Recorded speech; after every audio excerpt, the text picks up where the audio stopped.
بسم الله الرحمن الرحيم إذا زلزلت الأرض زلزالها وأخرجت الأرض أثقالها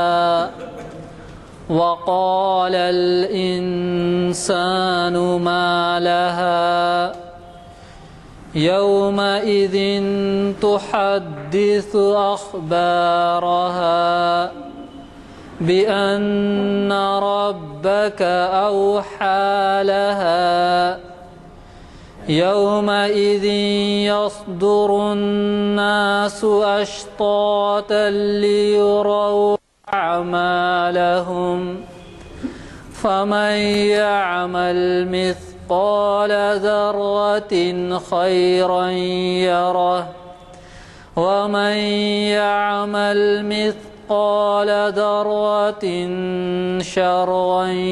يره صدق اللہ العظیم۔ السلام علیکم حضرات، جیسے کہ آپ واقف ہیں، آج اس مقام پر یعنی جامع مسجد عالیہ گن فاؤنڈری کے کانفرنس ہال میں ہم ڈاکٹر عقیل ہاشمی صاحب کو سننے کے لیے بیٹھے ہیں۔ عنوان ہے صدیق اکبر کی سیاسی بصیرت۔ آج یعنی 21 جنوری 2012 مطابق 26 صفر 1433 ہجری بروز ہفتہ تاریخ اسلام کی 537ویں نشست منعقد ہو رہی ہے، اور آپ نے ابھی خوشیلان خاری جناب تبارک صاحب سے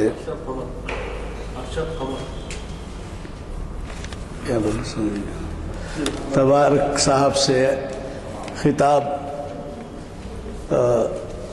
تبارک صاحب کا ہی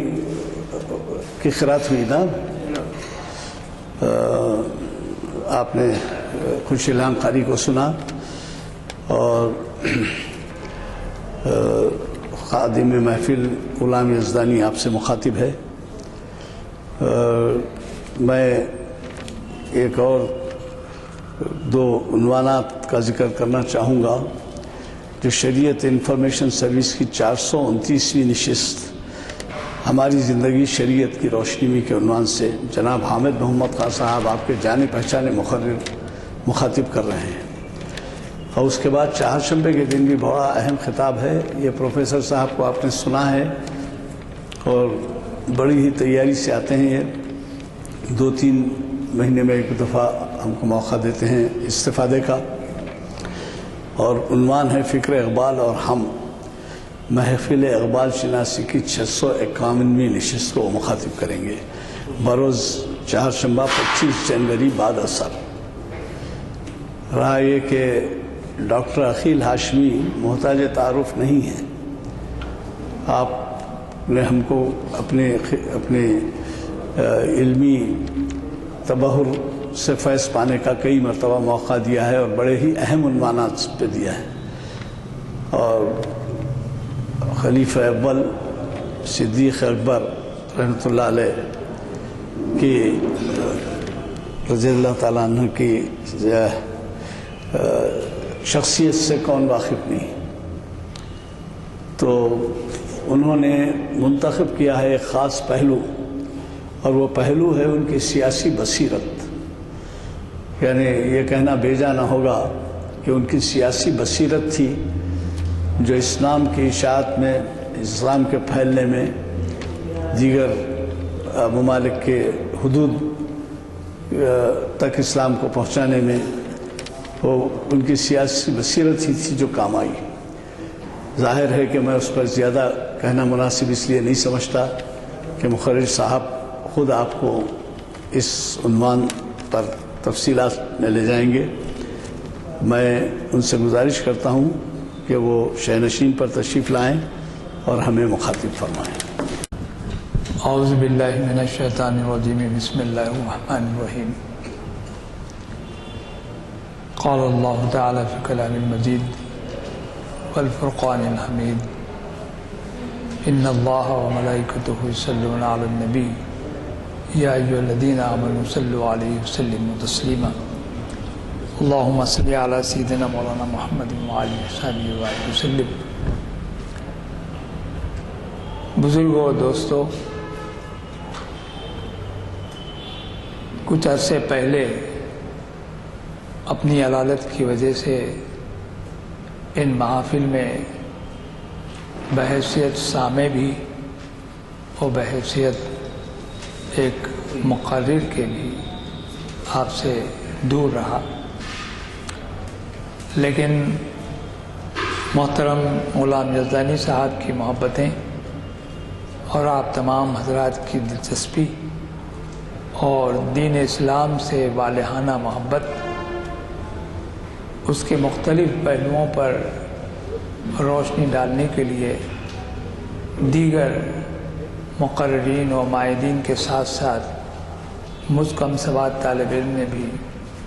اس بات کو ضروری سمجھا کہ آج تاریخ اسلام کی نشست میں آپ کو مخاطب کرنے کا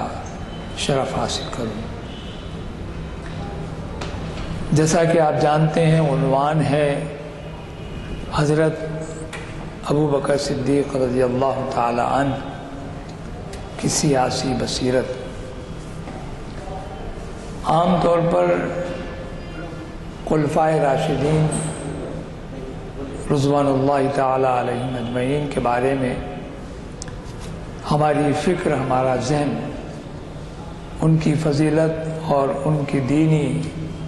مرتبت کے بارے میں زیادہ سننا پسند کرتا ہے، لیکن بات تو یہ ہے کہ اسلام نے جس نہج پر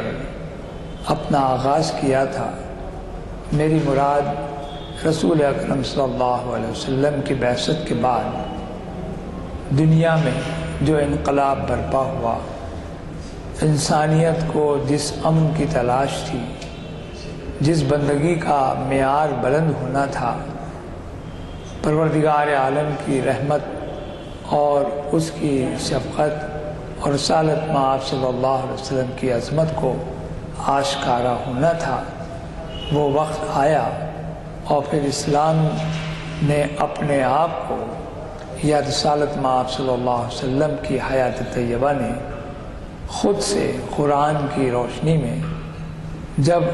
ساری دنیا کے سامنے اسلام کی توحید پرستی اور رسالت کی عظمت کو آشکارا کیا، تو ایک دنیا حیران اور پریشان، اور ساتھ ہی استجاب کے ساتھ ساتھ جن کو اللہ نے توفیق دی تھی، انہوں نے ایمان سے اپنے آپ کو مربوط کرتے ہوئے اللہ کی رحمتوں کے مستحق ہو گئے۔ حضرت ابو بکر صدیق رضی اللہ تعالی عنہ کی حیات طیبہ ایک الگ عنوان ہے۔ حضرت صدیق اکبر کا ایمان لانا تاریخی اعتبار سے سارے عالم میں اسلام کی بنیادی پہلے اعلان کے ساتھ رسول اکرم صلی اللہ علیہ وسلم پر ایمان لانا اور خدائے واحد پر بھی اس یقین کے ساتھ رسالت مآب صلی اللہ علیہ وسلم کے دامن میں آ جانا ایک ایسا واقعہ ہے کہ شاید اس سے پہلے کسی نے ایمان لا کر اپنی رحمتوں، خدا کی رحمتوں کو سمیٹنے کا ایک انداز اختیار کیا ہو۔ مطلب یہ ہوا کہ رسول اکرم صلی اللہ علیہ وسلم نے 40 برس جب بعثت نبوی صلی اللہ علیہ وسلم سے اعزاز پا گئے تو آپ نے اعلان کیا کہ میں نبی اور رسول بنا کر بھیجا گیا ہوں۔ تو بغیر کسی شک و شبے اور بغیر کسی پس و پیش کے کامل یقین کے ساتھ حضرت صدیق اکبر کی وہ شخصیت ہے کہ جنہوں نے رسول اکرم صلی اللہ علیہ وسلم کی رسالت پر ایمان لایا اور ساتھ ہی خدا کی وحدانیت کو اپنے آپ سے مربوط کیا۔ اسی طرح عورتوں میں حضرت خدیجہ الکبریٰ رضی اللہ تعالی عنہا اور بچوں میں حضرت علی کرم اللہ وجہ رضی اللہ تعالی عنہ ان کا نام لیا جاتا ہے، جبکہ غلاموں میں حضرت بلال کا نام لیا جاتا ہے۔ یہ وہ برگزیدہ شخصیتیں ہیں کہ جنہوں نے اسلام میں سابقون الاولون کی کیفیات کو اپنے اندر سمیٹا ہے۔ مجھے حضرت صدیق اکبر کی حیات سے گفتگو کرنا نہیں ہے، مجھے حضرت صدیق اکبر جو خلیفۃ المسلمین ہیں اور رسول اکرم صلی اللہ علیہ وسلم کی خلافت میں سب سے پہلے خلیفہ ہیں، رسول اکرم صلی اللہ علیہ وسلم کے پردہ فرمانے کے بعد مسلمانوں میں جو ایک کیفیت پیدا ہو گئی تھی کہ رسول اکرم صلی اللہ علیہ وسلم حیات ہیں، آپ کا وصال نہیں ہوا، آپ نے وفات نہیں پائی، اور ایک عام بات تو اور ہے، حضرت عمر رضی اللہ تعالی عنہ جیسا بہت ہی فریش، دانا، ہوشیار، غیر معمولی درک اور غیر معمولی اصابت رائے رکھنے والا شخص اور وہ کیفیت رکھنے والی شخصیت، وہ بزرگ، انہوں نے تک مسجد نبوی میں آ کر کہہ دیا کہ اگر کوئی شخص یہ کہے کہ رسول اکرم نعوذ باللہ من ذالک اگر ختم ہو گئے ہیں، وصال پا چکے ہیں، انتقال ہو گیا ہے، فوت ہو گئے ہیں اور آپ یہاں سے منتقل ہو گئے، انتقال کہتے ہیں جسے، تو بس وہ میرے تلوار سے نہیں بچ سکے گا۔ حضرت عمر کا اعلان ہے۔ ایسے میں ہم تاریخ یہ بتاتی ہے کہ حضرت صدیق اکبر حجرہ عائشہ صدیقہ رضی اللہ تعالی عنہ سے برآمد ہوئے۔ حضرت عائشہ صدیقہ رضی اللہ تعالی عنہ ام المومنین ہیں اور رسول اکرم صلی اللہ علیہ وسلم کی زوجہ محترمہ ہیں اور حضرت صدیق اکبر کی صاحبزادی ہیں۔ جب آپ کے وصال کا وقت آیا رسول اکرم صلی اللہ علیہ وسلم کا، تو حضرت بی بی عائشہ ہی کے حجرے میں آپ تشریف فرما تھے، بلکہ تاریخ ہم کو یہ بتاتی ہے کہ حضور اکرم صلی اللہ علیہ وسلم کا سر اقدس بی بی عائشہ صدیقہ رضی اللہ تعالیٰ عنہ کی زانوں پر تھا۔ آپ کا وصال ہوا اور حضرت صدیق اکبر حضرت عائشہ صدیقہ رضی اللہ تعالیٰ عنہ کے حجرے سے باہر تشریف لا رہی ہے، اور مسجد نبوی ہی کا حصہ تھا حجرہ بھی۔ آ کر آپ نے دیکھا کہ مسجد نبوی میں حضرت عمر تقریر فرما رہے ہیں، اور اس تقریر کا لب لباب یہ ہے کہ رسول اکرم صلی اللہ علیہ وسلم کا وصال نہیں ہوا، مگر حضرت صدیق اکبر نے غور سے ان کو دیکھا اور پھر کہا، اے لوگو سن لو کہ اگر تم محمد صلی اللہ علیہ وسلم کی پرستش کرتے ہو تو ان کا تو انتقال ہو گیا ہے، اور اگر تم خدا کی عبادت کرتے ہو، اس کو مانتے ہو، اس کی پرستش کرتے ہو، تو وہ حی و قیوم ہے، وہ ہمیشہ سے ہے اور ہمیشہ رہنے والا ہے، وہ قائم و دائم ہے اور وہ حیات ہے، حیات ہی رہے گا، اس کی عبادت آپ کے لیے لازم اور لزوم ہے۔ اور اگر محمد رسول اللہ صلی اللہ علیہ وسلم کی عبادت کر رہے ہو، ان کی بندگی، ان کی پرستش کر رہے ہو، تو یاد رکھو کہ رسول اکرم سے پہلے بھی اور انبیاء گزرے ہیں، وہ بھی خدا کے نزدیک ان کا بھی وصال ہوا، وہ بھی فوت ہوئے، ایسے جیسے کہ رسول اکرم صلی اللہ علیہ وسلم کا انتقال ہوا۔ حضرت ابو ہریرہ رضی اللہ تعالی عنہ نے غور سے اس بات کو سنا۔ اپنی ایک روایت میں حضرت ابو بکر صدیق کی اس تقریر کے بارے میں حضرت ابو ہریرہ فرماتے ہیں کہ عمر کی تقریر کے بعد یہ تقریر جب سنی تو معلوم یہ ہوا کہ اس آیت کا نزول اسی وقت ہوا ہے، اور حضرت عمر بھی چونکے انہوں نے کہا کہ ہاں، ہم نے تو اس آیت پر غور ہی نہیں کیا کہ ہم رسول اکرم سے پہلے بھی جو انبیاء اور رسول آئے وہ بھی وصال پا چکے، وہ بھی خدا کے حضور پہنچ گئے، اور خدا حی و قیوم ہے، تابت زندہ و قائم و باقی ہے۔ یہ وہ منزل ہے کہ جب اسلام ایک ایسی منزل پر آ کر کھڑا ہو گیا تھا کہ کچھ لوگ اسلام کے درپے آزار جو کافر اور مشرکین تھے وہ تو اپنی جگہ مسلمہ طور پر اس کے دشمن تھے اسلام کے، اور کچھ مومنین کے ذہنوں میں بھی یہ تفاوت اور یہ زلزلہ آ گیا تھا کہ حضرت رسول اکرم صلی اللہ علیہ وسلم کی وصال کے بعد کیا ہوگا اسلام کا، اسلام کا کیا معاملہ ہوگا۔ آپ کو پتہ ہے کہ رسول اکرم صلی اللہ علیہ وسلم پر حجۃ الوداع کے وقت ایک آیت نازل ہوئی، پروردگار عالم نے کہا الیوم اکملت لکم دینکم واتممت علیکم نعمتی ورضیت لکم الاسلام دینا، کہ جان لو آج ہم نے ہمارا دین مکمل کر دیا ہے، الیوم اکملت لکم دینکم واتممت علیکم، اور تمام کر دیا نعمتیں۔ یہ رسول اکرم صلی اللہ علیہ وسلم کی شان و مرتبت ہے۔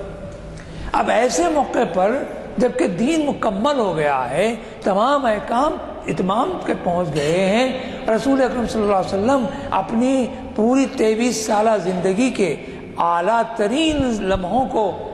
ساری دنیا کے لیے آپ نے مختص کر دیا، اپنے فرائض منصبی سے آپ آگاہی نہیں بلکہ اس سے فیض پہنچانے کی پوری آپ نے پروردگار عالم کے توسط سے رسالت مآب صلی اللہ علیہ وسلم کی روشنی میں، اپنی حیات اور اپنی سیرت کی روشنی میں مکمل فرما دیا۔ 13 سال مکی کی زندگی اور 10 سال مدینی کی زندگی، 23 سالہ دور اسلام کا انقلاب آفریں دور ہے۔ یہ یاد رکھیے کہ حضور اکرم صلی اللہ علیہ وسلم کو 40 برس میں نبوت سے سرفراز کیا گیا تھا، اور 40 برس تک کیا ہوا تو معلوم ہوا کہ حضور صلی اللہ علیہ وسلم کی پیدائش سے لے کر 40 سال تک کا دور ایک ایسا اعلیٰ درجے کا دور تھا کہ جس میں کافر و مشرکین بھی آپ کی سیرت و کردار کی قسم کھاتے تھے، آپ کو صادق و امین پکارا کرتے تھے۔ لیکن جیسے ہی اعلان نبوت ہوا، یہ صداقت اور یہ امانت داری کا وہ جو انداز اختیار کیے ہوئے سرکار کی شخصیت تھی، اس سے انہوں نے انحراف کیا اور در پہ آزار ہو گئے۔ اور پھر جب آپ کا وصال ہوا تو کیا عجب کہ ان کے ذہنوں میں اس طرح کی باتیں بھی آ جائیں کہ رسول اکرم صلی اللہ علیہ وسلم تو تشریف لائے تھے، اپنا دین مکمل کر گئے اور گزر گئے، تو پھر اسلام و دین کہاں ہے، کس کے لیے ہے، کیوں ہے، وہ احکام و اوامر و نواہی کا معاملہ کیا ہے۔ یہی وہ منزل ہے کہ جب حضرت عمر نے ایک اعلان کر دیا کہ کوئی اگر آپ کو فوت سمجھتا ہے تو وہ میرے مقابل آ کے کھڑا ہو جائے، دیکھو۔ لیکن حضرت ابوبکر صدیق کی فراست، آپ کی ہمت، آپ کی جرأت، آپ کی ایمان افروزی کا عالم یہ کہ آپ نے قرآن کی اس آیت کا ترجمہ جس کا ابھی میں نے ذکر کیا، اس کو پڑھتے ہوئے سمجھا دیا کہ لوگوں، وہ پروردگار عالم، وہ رب العالمین زندہ قائم و باقی ہے اور رہنے والا ہے۔ رسول اکرم سے پہلے بھی رسول آئے، نبی آئے اور اپنی اپنی امتوں کے لیے آئے، لیکن تمہارے رسول تو ساری کائنات کے لیے رب العالمین کی طرح وہ پروردگار اپنے محبوب کو بھی رحمت للعالمین بنا کر بھیجا ہے۔ وہ رب العالمین ہے تو سرکار دو عالم رحمت للعالمین ہے، ایک عالم نہیں، ہزاروں عوالم۔ اگر غور کر کے دیکھیں تو انسان اپنے اندر غور کر کے دیکھ لے تو آپ کو اندازہ ہوگا کہ اس میں بھی کئی عوالم چھپے ہوئے ہیں۔ تفصیلات بہت ہیں، مضمون کو اپنی اس عنوان کے تحت میں لے آؤں تو آپ کو پتہ لگے گا کہ صدیق اکبر کی سیاسی بصیرت کیا ہے۔ دوستو بزرگوں، ایک لفظ ہے بصارت، دیکھنا، جس سے دیکھنا بصر کہتے ہیں دیکھنے کو۔ ایک لفظ ہے بصارت اور ایک لفظ ہے بصیرت۔ عام طور پر کہا جاتا ہے کہ سر کی آنکھوں سے دیکھنا بصارت ہے اور دل کی آنکھوں سے دیکھنا بصیرت ہے۔ اقبال نے بڑے صاف لفظوں میں بات کہہ دی، اے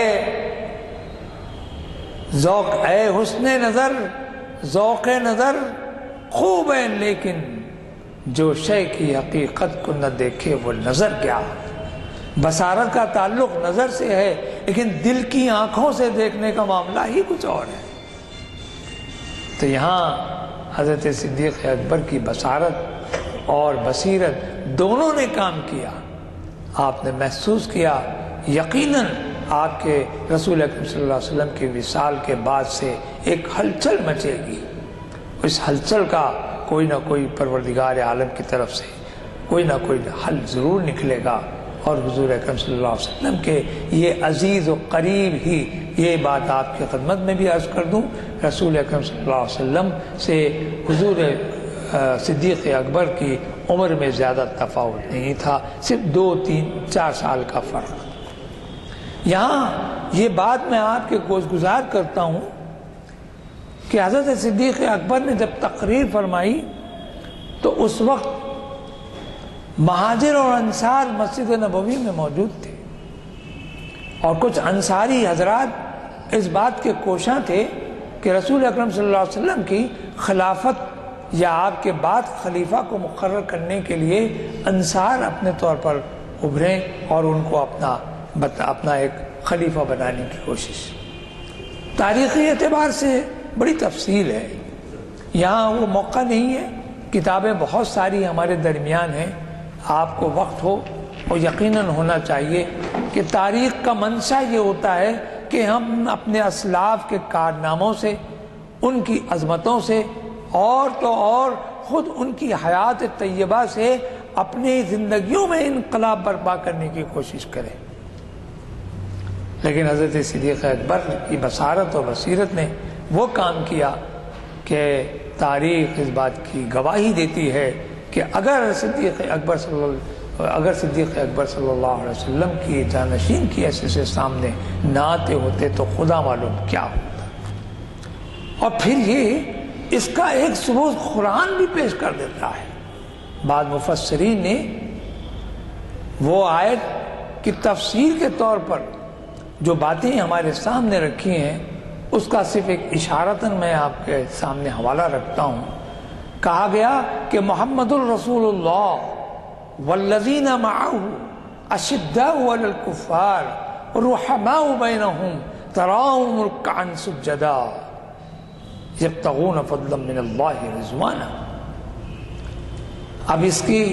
اگر ترجمے پر جائیں تو صاف صاف ترجمہ یہ ہے کہ محمد الرسول اللہ، کہ محمد صلی اللہ علیہ وسلم اللہ کے رسول ہیں، بالکل بے شک لا ریب فیہ، ہمارا ایمان ہے۔ لیکن اس کے بعد کا ٹکڑا کہ والذین معہ، کہ وہ لوگ جو ان کے ساتھ ہیں۔ آپ کے علم میں ہوگا کہ رسول اکرم صلی اللہ علیہ وسلم نے حجۃ الوداع کے وقت کو 10,000 سے زیادہ صحابی حضرات موجود تھے، اور بعض روایتوں میں اس سے بھی زیادہ تعداد آئی ہے۔ یہ کیا سب صحابی والذین معہ کی ذیل میں آ جاتے ہیں کہ صحابیت کا مرتبہ تو سب سے اونچا ہے۔ قیامت تک کوئی ولی، کوئی قطب، کوئی ابدال، کوئی اولیاء کے کسی زمرے کا کوئی فرد صحابیت کے مقام پر مرتبے کو نہیں پہنچ سکتا۔ وہ صحابیت کا مقام رکھنے والے والذین معہ میں ہی ہے موجود۔ لیکن والذین معہ کی شان اگر دیکھنی چاہتے تو حضرت صدیق اکبر میں بھی تو دیکھیے کہ ہر آن آپ کے ساتھ ہیں، ہر لمحہ آپ کے ساتھ ہیں۔ حد یہ ہے کہ جب حضرت رسول اکرم صلی اللہ علیہ وسلم پر اونٹ کی اوجڑی ڈال دی گئی تو آپ اس کو ہٹا کر دشمنوں سے آپ کا تحفظ فرمائے، اور اس کا عالم یہ کہ دشمنوں نے آپ کو زد و کوب کیا، اس قدر مار پیٹ کیا کہ آپ لہو لہان ہو گئے۔ بعض روایتوں میں ہے کہ آپ بے ہوش ہو گئے، بے ہوشی کی حالت میں گھر پہنچے۔ جب ہوش میں آئے تو سب سے پہلے پوچھا کہ میرے آقا کیسے ہیں، اس منزل سے گزری۔ اور حضرت صدیق اکبر ہی کی شان ہے کہ جتنے مظلوم، جتنے کم معاش غلام اور کنیزیں جب اسلام لاتی تو ان پر ستم ہوتا، ان پر ہر طرح کی اذیتیں دی جاتی ہیں،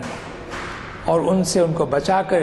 ان کو آزاد کرنے والی اگر کوئی شخصیت تھی تو وہ حضرت صدیق اکبر کی تھی۔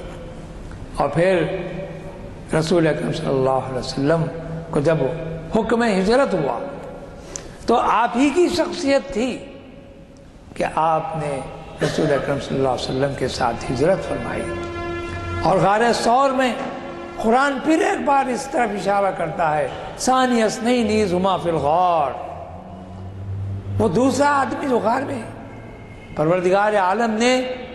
اس شخصیت کی طرف اشارہ کیا جو رسول اکرم صلی اللہ علیہ وسلم کے ہمراہ سفر کر رہی ہے ہجرت کی، اور وہ کوئی اور نہیں ہے، حضرت صدیق اکبر ہے۔ یہ صدیق اکبر کی عظمتوں کا ایک اعلان ہے۔ اور تو اور آپ کے علم میں وہ بات بھی ہے کہ حضرت صدیق اکبر کی کیفیت یہ تھی کہ اپنے آقا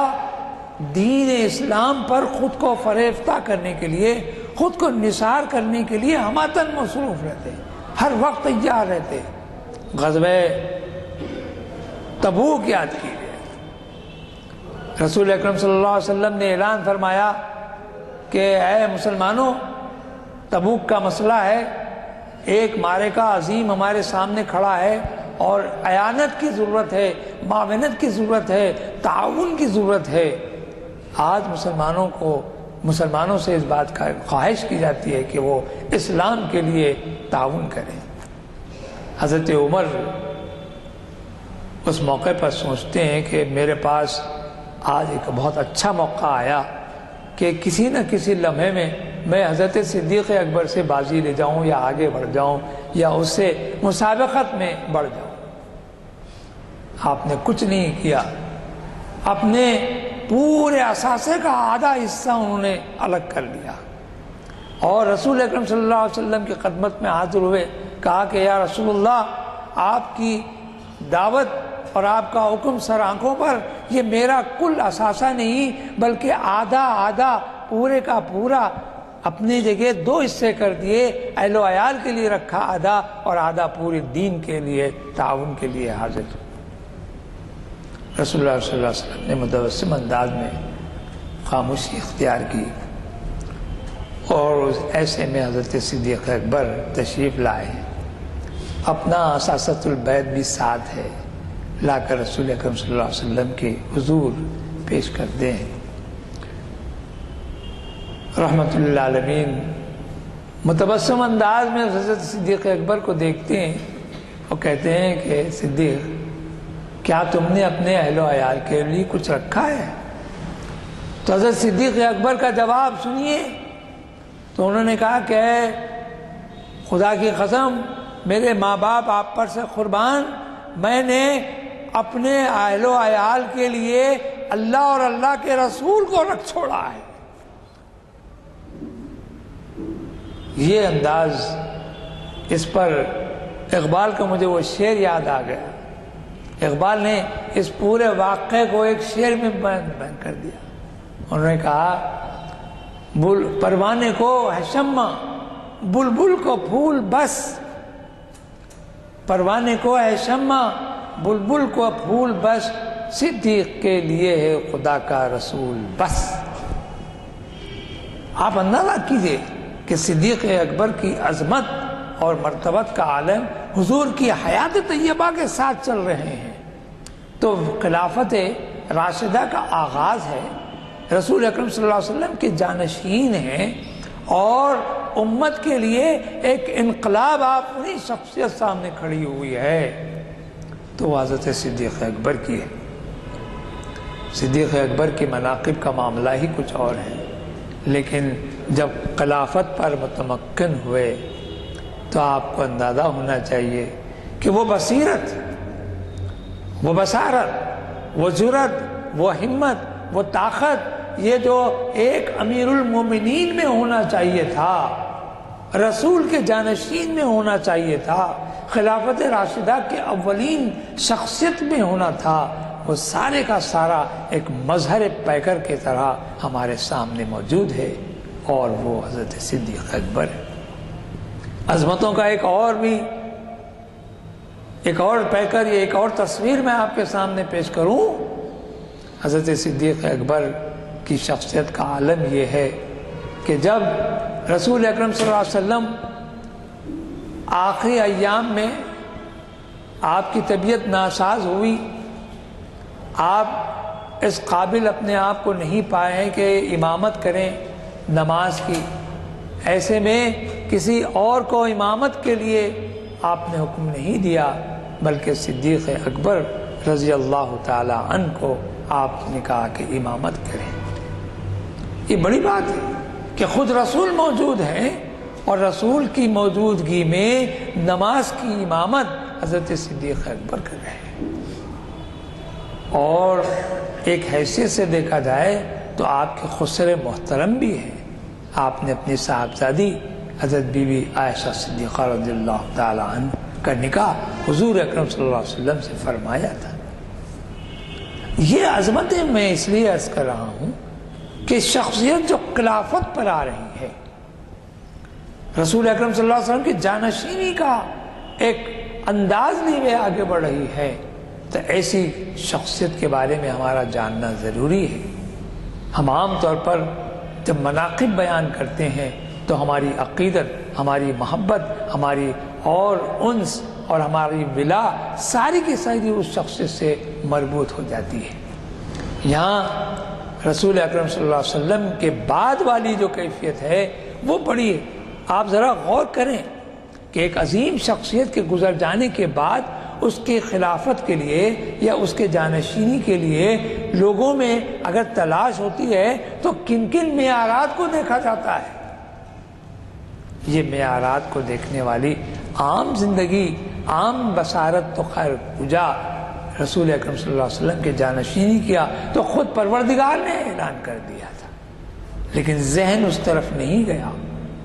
بعد میں تفصیل جب آئی تو معلوم ہوا کہ ابھی میں نے جو آیت پڑھی کہ محمد الرسول اللہ والذین معہ اشداء علی الکفار رحماء بینہم تراہم رکعا سجدا یبتغون فضلا من اللہ رضوانا، اگر اس آیت کی تفصیل میں جائیں تو معلوم ہوا کہ تاریخ کا ورق در ورق اگر مطالعہ کرتے جائیں تو وہی ترتیب صحابہ کی بھی ہوئی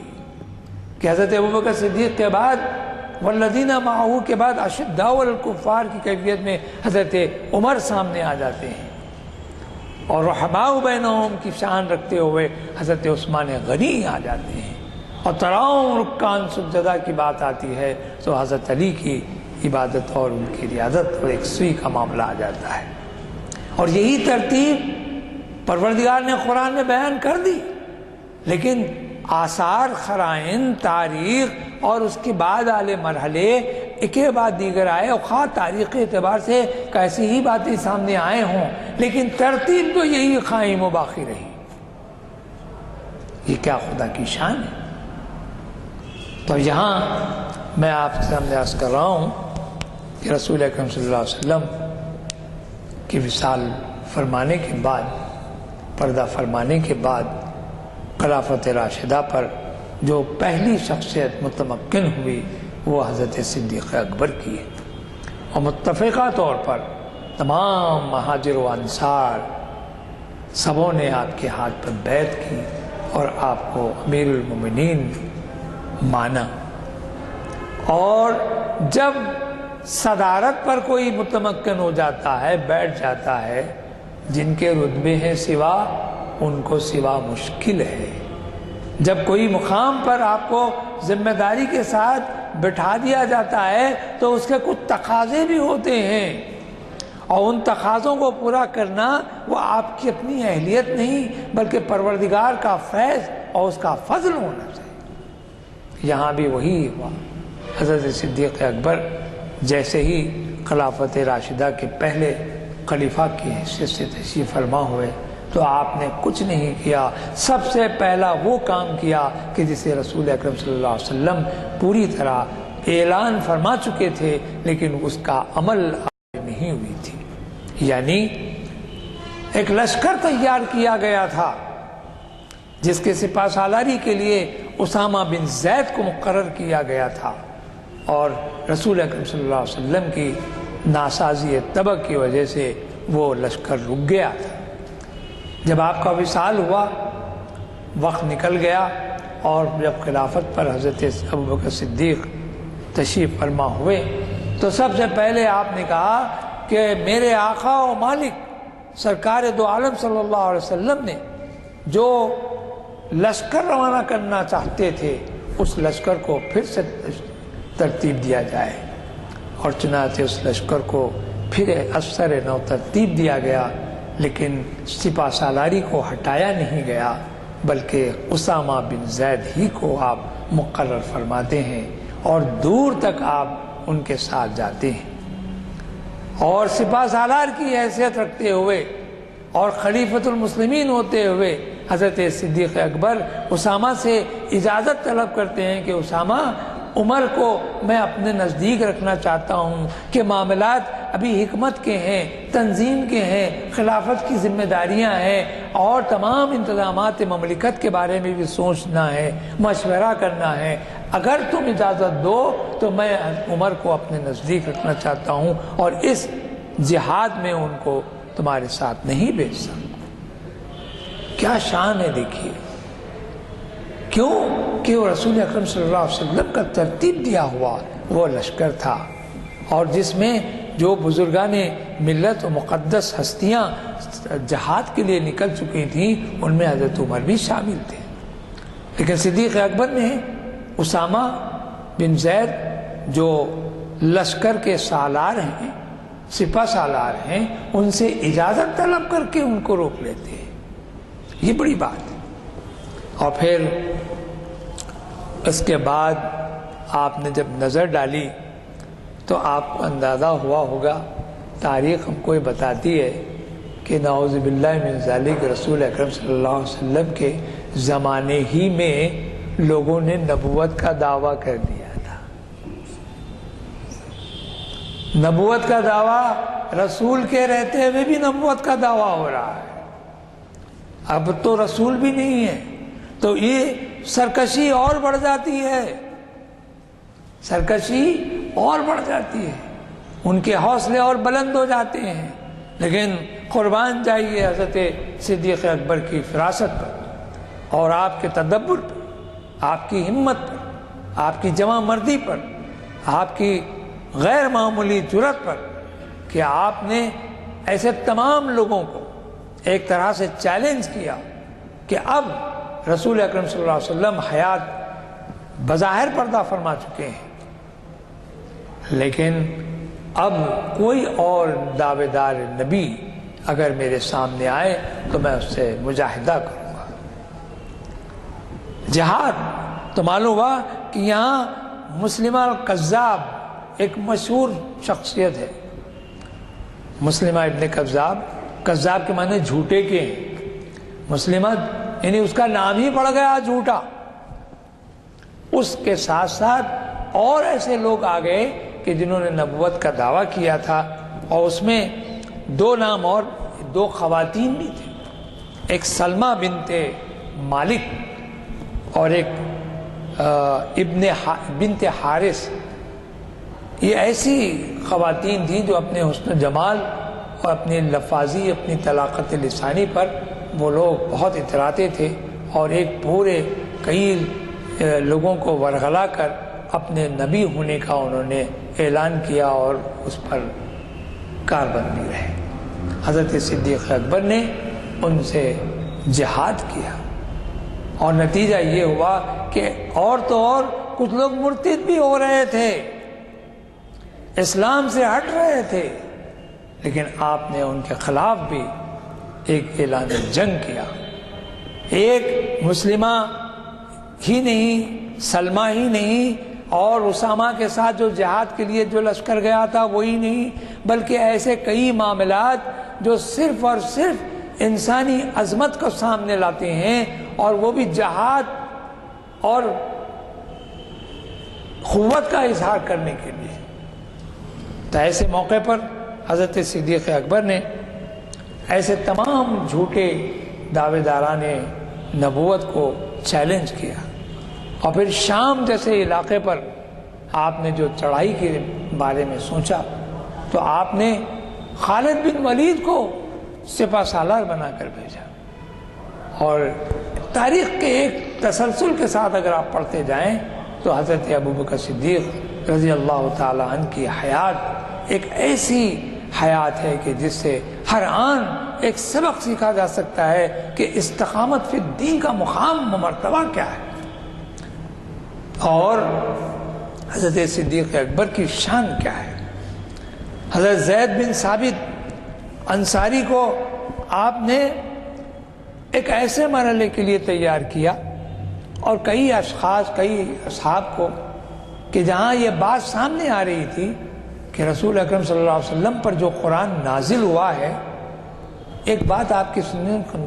خدمت میں بات یہ رکھوں کہ اس زمانے میں جو صحابی رسول اکرم صلی اللہ علیہ وسلم سے آیات قرآنی سنتے اس کو یاد کر لیتے تھے، لکھانے کا تسلسل کوئی برقرار نہیں تھا، کیونکہ عرب میں لکھنے پڑھنے والے اشخاص کی تعداد کم تھی،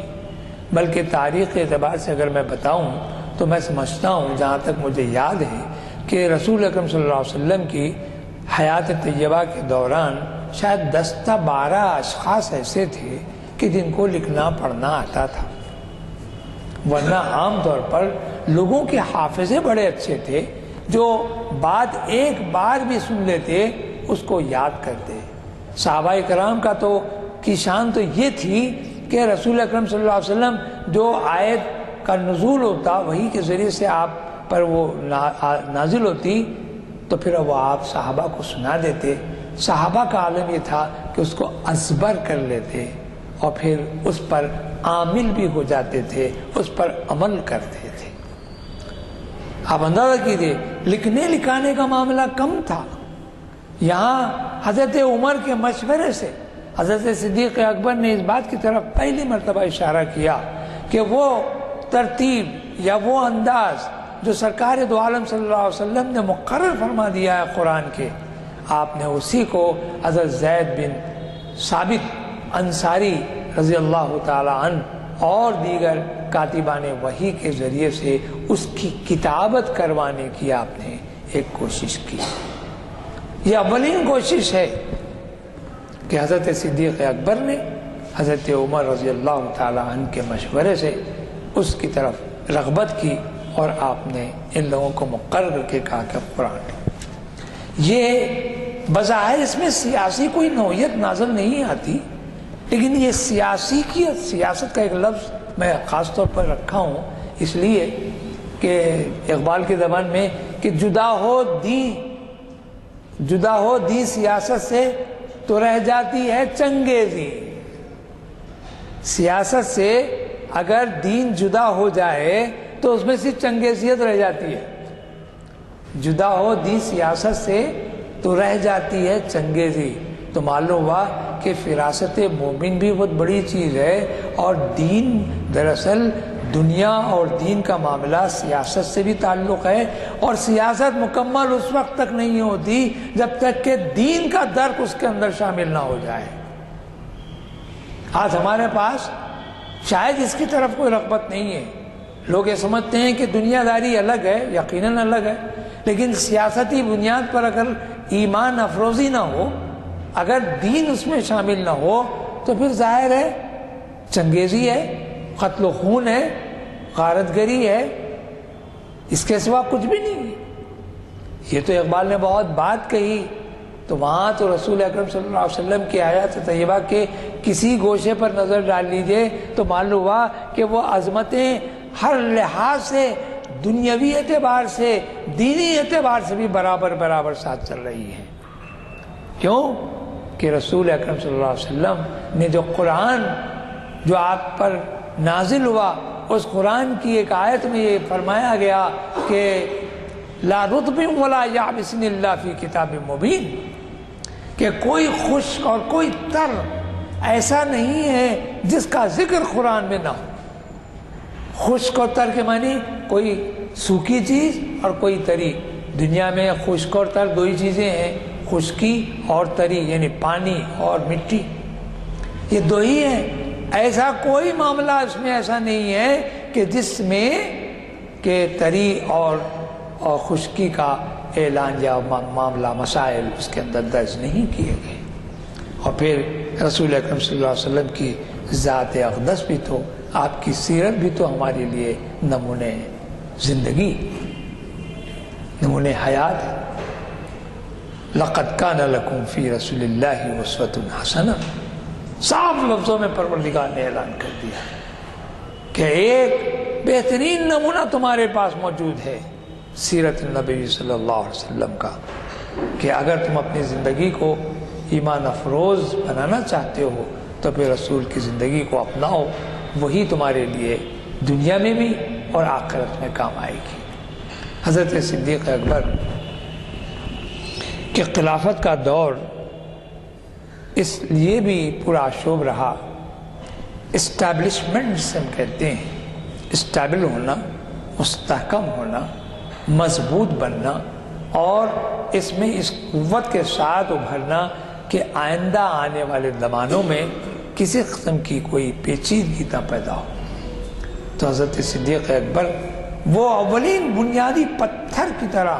ایک ایسا اساسی نقطہ، ایک ایسی غیر معمولی شخصیت تھی کہ جس کے ذریعے سے حضرت صدیق اکبر نے یہ ثابت کر دیا کہ اسلام دراصل وہ مذہب ہے، وہ ہے کہ جس کے پروردگار نے جیسا کہا کہ یہ آخری دین ہے اور نبی آخر پر اس کا نزول ہوا ہے، اور قیامت تک کے مسلمانوں کے لیے بنی نوع انسان کے لیے یہ نجات کا باعث۔ یہاں حضرت صدیق اکبر کی عظمت اور آپ کی شخصیت اور آپ کی سیاسی بصیرت کا معاملہ جب چلتا ہے تو یہ چھوٹے چھوٹے واقعات ضرور ہیں۔ اگر ایک واقعے کی طرف اشارہ کر لیں، ایک آپ کو معلوم ہے حضور سرور کونین صلی اللہ علیہ وسلم نے جب حجاج کرام کا قافلہ صحابیوں کا چلا تو امیر الحجاج کسے بنایا گیا؟ تو معلوم ہوا کہ صدیق اکبر ہی کو بنایا گیا۔ ذرا غور کرنے کی بات ہے، یعنی حیات طیبہ کے اس پہلو کو بھی آپ بڑی خوبی کے ساتھ دیکھ سکتے ہیں کہ رسول اکرم صلی اللہ علیہ وسلم نے اپنی حیات میں جہاں امامت کے لیے ان کو کھڑا کیا، حجاج الکرام کے امیر کو بھی مقرر کرنا ہو تو ابو بکر صدیق کو مقرر کیا۔ یہی بڑی بات ہے، یہ عظمت ہے اور محبت ہے۔ اس محبت کا قرینہ سلیقہ اگر دیکھتے ہیں تو حضرت صدیق اکبر کے پیکر میں دیکھیے۔ یہاں یہ بات بتا دوں کہ معاملہ مرتدین کا ہو یا مدعیان نبوت کا ہو، ان سے تو نپٹنے کے لیے جہاد ہے، قتال ہے، ہنگامہ ہے اور غیر معمولی جرأت کا مظاہرہ ہو رہا ہے۔ ایک اور اہم بات جس پر کہ سارے لوگ اس بات پر اتفاق کرتے ہیں کہ حضرت صدیق اکبر کی عظمت کا ایک معمولی انداز نہیں، غیر معمولی انداز ہے۔ وہ کیا؟ آج ہم زکوٰۃ دینے کے لیے، آج بھی زکوٰۃ دینے کے لیے ہمارے پاس فکر کی عجیب عجیب کیفیات ہمارے سامنے آتے ہیں۔ بھئی دے دیں گے، آئندہ سال دے دیں گے، اس دفعہ نہیں دیں گے، بعد میں دیں گے، کب دیں گے، کل دیں گے۔ زکوٰۃ دینے میں اس طرح پیچھے ہٹنے میں ایک طرح سے تساہل کے شکار ہم بھی ہو رہے ہیں۔ اس زمانے کے لوگوں نے بھی اس طرف اشارہ کیا اور کچھ لوگوں نے یہ محسوس کیا کہ اب رسول اکرم صلی اللہ علیہ وسلم تو پردہ فرما گئے، اصول اسلام اوامر و نواہی کا معاملہ الگ ہے۔ اگر ہم زکوٰۃ نہ دیں تو کیا ہوگا؟ کوئی فرق نہیں پڑے گا۔ لیکن حضرت صدیق اکبر کے گوش گزار جب یہ بات ہوئی تو آپ نے کہا کہ سن لو، ان لوگوں کی طرف اشارہ کر کے کہا کہ اگر زکوٰۃ دینے میں پسو پیش کرتے ہیں تو میں ان سے قتال کروں گا، ان سے میں جہاد کروں گا، اور تو اور اگر کسی کے ذریعے سے کسی کے زکوٰۃ میں اونٹ کی نکیل کی رسی بھی ملتی ہے تو میں اس کو حاصل کر کے رہوں گا۔ کیا عزم ہے! تو زکوٰۃ کا معاملہ اس شد و بد کے ساتھ آپ نے جرأت کے ساتھ جب اعلان کیا کہ اونٹ کے نکیل کی رسی بھی اگر زکوٰۃ میں کسی سے مل سکتی ہے تو وہ میں اس کو لے کر رہوں گا، یہ سب سے بڑا عظیم کارنامہ حضرت صدیق اکبر کا بھی ہے۔ آپ دیکھیے مرتدین الگ ہیں، نبوت کے دعوے دار الگ ہیں، اور لشکروں کو بھیجنے کا معاملہ الگ ہے جی، اور پھر زکوٰۃ کا معاملہ اب جب آتا ہے تو آپ کو تو معلوم ہے ہمارے پاس اراکین اسلام کا زکوٰۃ کتنا بڑا رکن ہے جی، اور اس سے انحراف نعوذ باللہ، اس سے تھوڑی دیر کے لیے تساہل کا شکار ہو جانا کیا معنی رکھتا ہے؟ تو آپ نے کہا کہ میں سب سے بڑا اگر ان کے زمانے کا کوئی معرکہ ہے تو وہ زکوٰۃ ہے۔ اور پھر ایک مقام پر حضرت شاہ ولی اللہ علیہ الرحمہ نے فرمایا کہ صحابہ کے درمیان حضرت ابوبکر صدیق بڑے ذکی، فہیم، دانا اور غیر معمولی اپنی فراست کے حامل تھے۔ آپ صاحب الرائے تھے۔ صاحب الرائے کی معنی جب لوگوں سے مشورہ کیا جاتا ہے، رائے دی جاتی ہے، تو جب آپ اپنی رائے پیش کرتے تو وہ اس قدر مستحکم و مضبوط ہوتی کہ وہ شاید سب پر حاوی ہو جاتی اور لوگوں کو اس پر اتفاقی ہو جاتا، اس بات ہو جاتا۔ یہی سب سے بڑا کمال ہے۔ اسی وجہ سے ہم اکثر مشورے میں ایسے احباب کو اپنے شریک کرتے ہیں کہ جن کی رائے میں بڑا وزن ہوتا ہے، بڑا اس میں اعتبار ہوتا ہے، ان کی بات کو رد کرنے کی کوئی سمجھے کہ راستہ نظر نہیں آتا۔ تو ایسے موقع پر غور کر کے دیکھیں ہم تو اندازہ ہوگا کہ صاحب الرائے کا ہونا بھی بڑا کمال ہے، اور یہ کمال حضرت صدیق اکبر کو حاصل تھا۔ ایک اور معرکہ حضرت صدیق اکبر کا کے زمانے میں ہوا، اور وہ اس طرح ہوا کہ اسود اسنی ایک مدعی نبوت، بڑا عجیب و غریب شخصیت تھا، اس نے ہنگامہ برپا کر دیا تھا۔ تو اس نے پیغمبری کا دعویٰ بھی کیا، اور مقابلے کے لیے آپ کو جب ٹھہرا تو آپ نے اس کا ڈٹ کر مقابلہ کیا، اور غیر معمولی معرکہ ہوا جس میں زیادہ تر جو صحابی حفاظ تھے قرآن کے وہ تہتے ہو گئے، شہید ہو گئے۔ اسی منزل پر حضرت عمر کے مشورے سے آپ نے قرآن کو لکھنے کے لیے سب لوگوں کی آمادگی ظاہر کی تھی۔ دراصل دوستو بزرگوں، حضرت صدیق اکبر کی شخصیت رسول اکرم صلی اللہ علیہ وسلم کے بعد، جیسا کہ کہا جاتا ہے، افضل البشر بعد الانبیاء، انبیاء کے بعد رسول اکرم صلی اللہ علیہ وسلم نبی آخر ہیں، اور اس کے بعد افضل البشر اگر کوئی ہیں تو حضرت صدیق اکبر کا نام لیا جاتا ہے۔ آپ غیر معمولی طور پر اپنی جسارت، اپنی ہمت، اپنی قوت اور محبت رسول کے انداز کو سامنے رکھتے ہیں، تو یہ اندازہ ہوتا ہے کہ حضور صدیق اکبر رضی اللہ تعالی عنہ نبی آخر الزماں سے اس قدر محبت اور اس قدر اپنے آپ کو مربوط رکھتے تھے کہ وہ ایک مثالی انداز قائم ہوا۔ حد یہ ہے کہ جب آپ کا وصال ہوا تو حضرت صدیق اکبر رسول اکرم صلی اللہ علیہ وسلم کے پہلو ہی میں آپ کو آپ کی مرقد بنی۔ آج بھی جب حجاج الکرام مدینے جاتے ہیں تو رسول اکرم صلی اللہ علیہ وسلم کے پہلو میں آپ کی یہ دونوں عذرا، جیسا کہ کہا جاتا ہے کہ آسمانوں پر دو رسول اکرم صلی اللہ علیہ وسلم کے وزیر ہیں، جبرائیل و میکائیل، تو زمین پر بھی رسول اکرم صلی اللہ علیہ وسلم کے دو وزیر ہیں جو آج بھی آپ کے ساتھ اسی حجرہ مبارکہ میں ہیں جہاں رسول اکرم صلی اللہ علیہ وسلم کا مرقد مبارک ہے۔ مدینے میں گنبد خضرا کے اس حصے میں رسول اکرم صلی اللہ علیہ وسلم کے ساتھ حضرت ابوبکر صدیق اور اس کے بعد حضرت عمر کا بھی آپ کو مزار ملتا ہے۔ دراصل یہ محبت رسول ہی کا نتیجہ ہے کہ رسول اکرم صلی اللہ علیہ وسلم نے صحابہ کی ایک ایسی جماعت تیار کی تھی جو ہر زمانے کے لیے مثالی، اور پھر ان صحابہ کی اس طویل اور تفصیلی اور غیر معمولی کثیر جماعت کے درمیان بھی، جیسا کہ میں نے ابتدا میں وعید پڑھی، اس کی روشنی میں ہم یہ کہہ سکتے ہیں کہ رسول اکرم صلی اللہ علیہ وسلم کے جو صحابہ کرام تھے ان میں حضرت صدیق اکبر، حضرت عمر، حضرت عثمان اور حضرت علی رضوان اللہ تعالی علیہم اجمعین کی شخصیتیں ہمارے لیے مینار نور ہے۔ پروردگار عالم کے حضور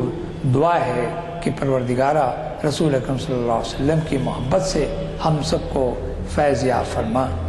اور آپ کے صحابہ کرام کی اور آپ کی چاہنے والوں کی تمام صحابیوں کی زندگیوں کو ہم اپنی زندگیوں میں نمونہ بنانے کی کوشش کریں۔ پروردگار سے یہ دلی آرزو ہے کہ ہر مسلمان کے دل میں محبت رسول کو جاگزیں کر اور اسلام پر قائم رکھ، ایمان سے زندگی گزارنے کی توفیق عطا فرما، اور ایمان زندگی ایمان کی گزرے اور موت کے موقع پر بھی ہماری زبان سے کلمہ طیب کا نکلنا ہمارے لیے بہتر بنا۔ وہ آخر دعوانا ان الحمدللہ رب العالمین۔